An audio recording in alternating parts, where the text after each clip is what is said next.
ఒక్క ఛాన్స్ అండి, ఒకే ఒక్క ఛాన్స్. అక్క నువ్వు మళ్ళీ వచ్చావా అక్క? ఇన్నాళ్ళు సమ్మర్ హాలిడేస్కి వెళ్ళావా? మా నాన్నకి నేనంటే ఎంతో ఇష్టం.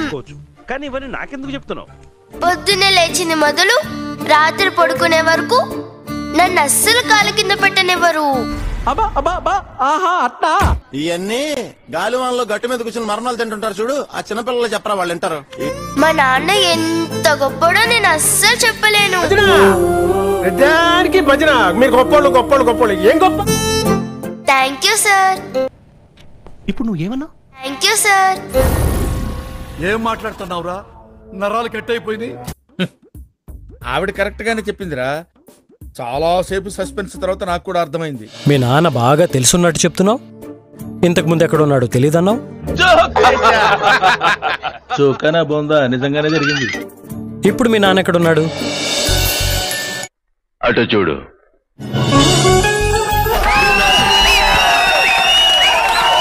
నాకు అమ్మైనా నాన్నైనా అన్నీ అమ్మే.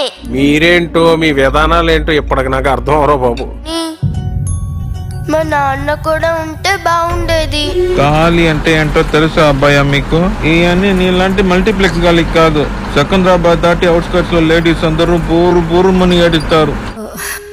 పనులన్నీ అయిపోయాయి బాబు గారు, ఇక బయలుదేరుతాం.